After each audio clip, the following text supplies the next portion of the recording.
Welcome back, Jobins, to another episode of What the X. This is WTX episode 21. Can't believe we're 21 episodes already in, Jobins.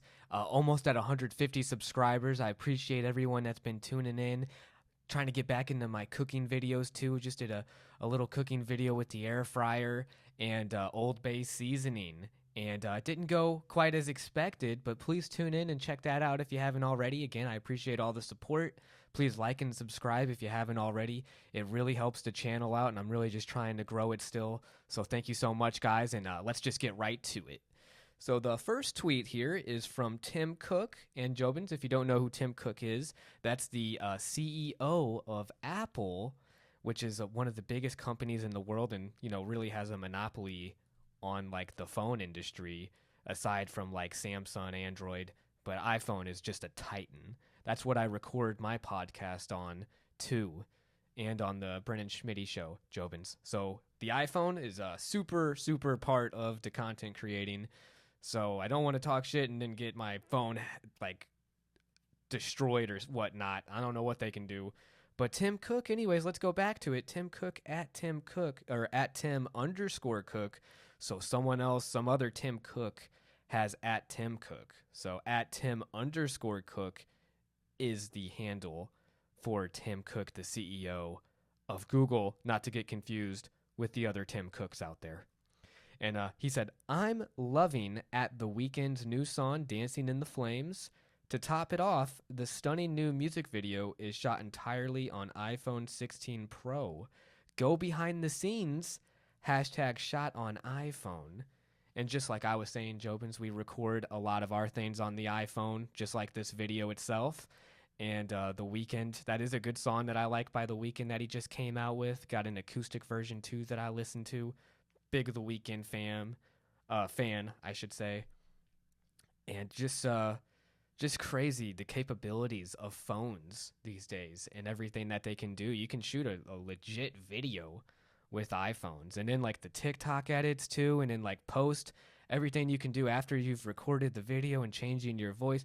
There's so much craziness with technology now, Jobins, but we'll get into that a little bit further on this episode because we are talking a lot of technology stuff.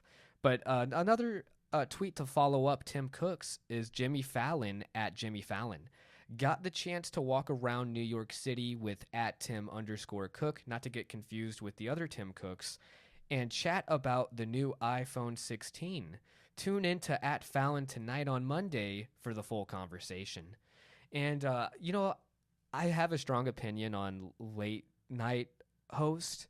I do feel like the late night comedy has been exploited. There's been it's just like a lot of political BS, and Jimmy Fallon is, I've always liked Jimmy Fallon, guys. I don't know if you're going to hate me for that or not. Ever since Fever Pitch, Saturday Night Live, I'm a Jimmy Fallon fan. I really do feel like he's, at the end of the day, is a comedian that wants to make people laugh, and that's what gives him happiness. Because some people, I don't really feel that way. Like Jimmy Kimmel doesn't strike me as a guy who's really out there for the laughs. Where Jimmy Fallon, I do kind of get more of a sense that he's a real comedian at heart. But this isn't me trying to defend Jimmy Fallon. It's just me trying to humanize him and be like, in all the late night host, because it'd be really hard not to be bought off. Right, Jobins? If you got inside access to all these CEOs like Tim Cook and I'm sure Bill Gates and others, just really powerful people. So hopefully he holds on to his integrity and he never sells out on any political agendas, and he just tries to stay, a late night host that just tries to make people laugh. Because I feel like that's what late night shows should be about. Not about left or right, but about, hey, let's just escape from our work lives. We're out of that 9 to 5 and we're laying down, relaxing. It's a late night show, right? Before you go to bed, let's have something to laugh with. And that's what these late night shows need to get back into form. So Jimmy Fallon, like, hopefully you just stay entertaining, because I like Jimmy Fallon. So that's just to connect with the Tim Cook tweet, because it's cool to think that the new phone is coming out. And I hope, I'll be up for an upgrade soon, which would be awesome. But yeah, so thank you for my iPhone. Shout out Tim Cook and Apple, even though they probably do control the world a lot more than we'd like to to acknowledge. But I digress. Let's move on to our next topic, Jobins. This is big news. I'm sure you guys are all aware of the Diddy arrest, of everything coming out with Diddy, all the celebrities connected. There's that Leonardo DiCaprio picture with him in there. He's just got a who's who. It's like everyone you can think of. Like, we thought Epstein was bad, and now we got Diddy.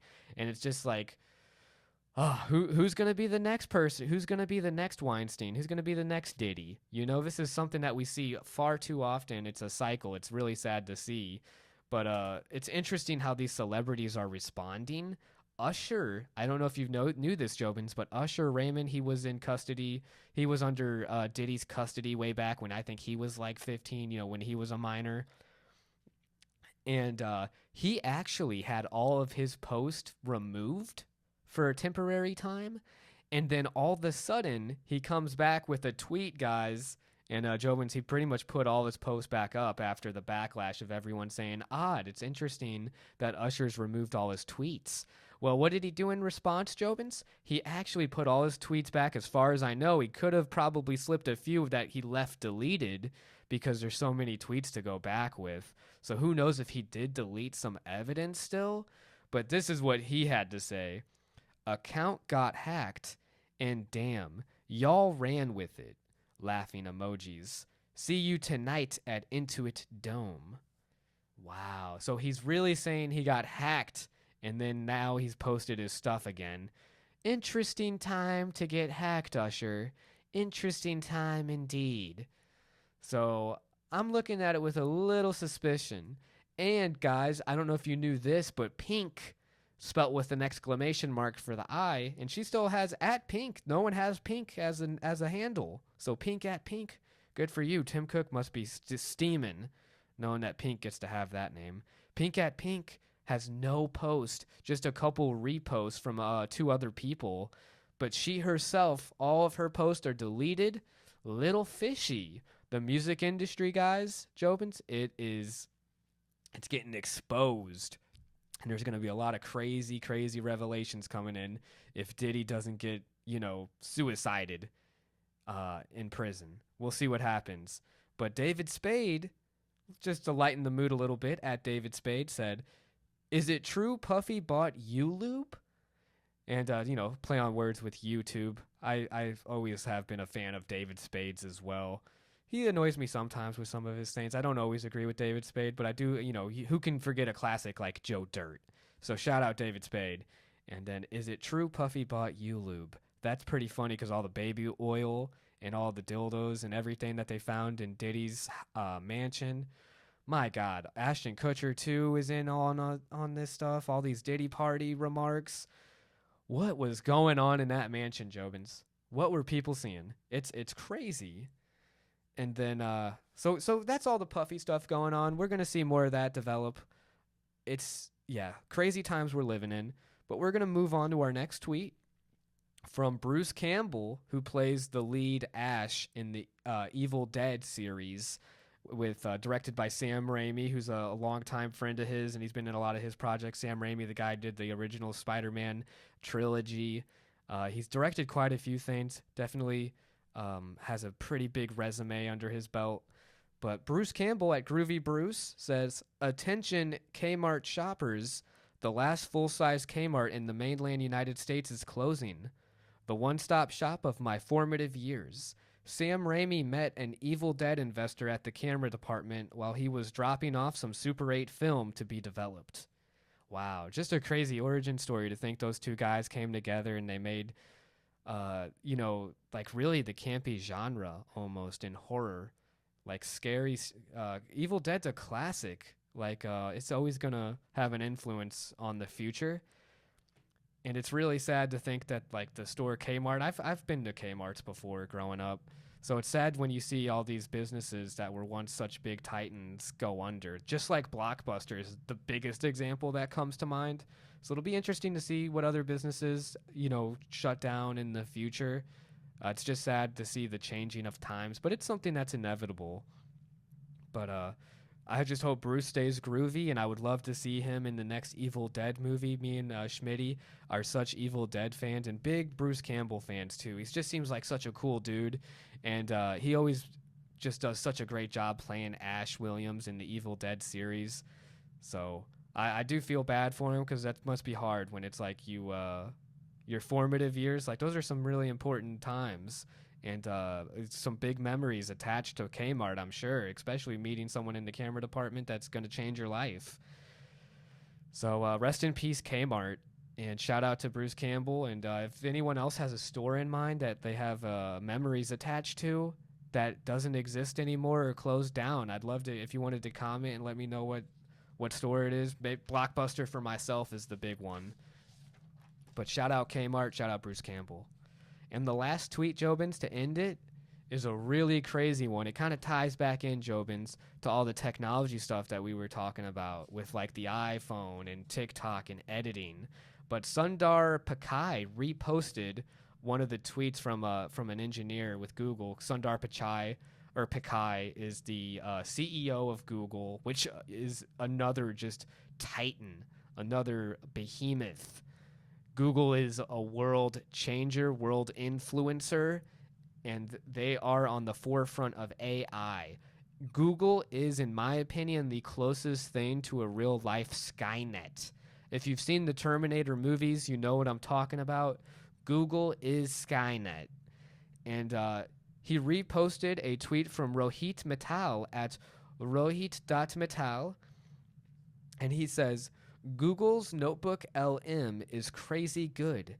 My mind is blown by the accuracy of the summary, the human voices, the banter, and the conversation. Mind blown emojis, 2 of them. I give it an 1814 page CFPB examination and supervision manual, one of the most boring topics for most. It consumed those 1800 plus pages, imagine the context window size, and spit out a great conversation in a few minutes. I can't distinguish it from a real podcast. It actually is than the ones out there. I can't imagine what the next 12 months will bring us. And then there's a video of the podcast playing of the examination and supervision manual, the $1,800 page document that he uploaded. And it's just madness, Jobins, to think that like you can create, and I've been using Google's Notebook LM. If you have a Gmail or whatnot, you can just go to Notebook LM and log in and upload any source that you want to. I tried uploading the Bible, but that is one text that will not be generated on the podcast. I think they have parameters maybe, and maybe they don't include holy text. I'm going to try the Torah and the Quran next and see if those are able to be uploaded and turned into a deep dive conversation. That's what it's called on the Notebook LM page. Go check it out, Jobins. It's really interesting, and it is something to really keep an eye on because it's going to change the world. And we'll see probably so many podcasts in the future that are just all AI created that who knows if humans will even be able to compete. Thank you guys so much for tuning in and watching this, because I don't know how long this format can really be sustainable because get this, right? I put the SIE examination, and it's this really, it's a drab text, that just goes over like the regulations of selling securities and purchasing options, things like that. And it generated like a 18-minute podcast in 9 minutes. Can you imagine that, Jobins? Did you hear what I said? I gave it a PDF file that's, give or take 200 pages, and it created an 18-minute podcast in 9 minutes. That's what AI can do. It defies human like physics. I mean, it's like I can't even create something and upload something and do it in a faster time than it takes to record. It seems impossible, but AI is able to do that. So it's really crazy to think about how far we've come with technology. And Google really does need to probably just like rein it in a little bit. It's scary to think about the advancements coming out so fast, and like how's the oversight on that? Is Google gonna be Skynet, or will they have a a better approach to it so that it doesn't become a detriment to humanity. Because once we lose this race and we can't catch up to AI, what's next, you know? And then all the edits with TikTok and everything, it's like AI can create such misinformation. How are people going to be using this? It's a lot to digest. I just hope everyone is, enjoying the fall time. It's the autumnal equinox just happened, as my girlfriend likes to say. And let's just see that fall time come in. Enjoy Halloween, one of my favorite holidays. We're going to keep doing What the X videos despite all the craziness going on. And I do appreciate all you guys for tuning in and taking time out of your day to listen, to watch, whatever it is. So thank you so much. And hopefully I can keep competing with AI because with the advancements coming out, who knows. But shout out to you guys. Stay safe, Jobins. This is another episode of What the X?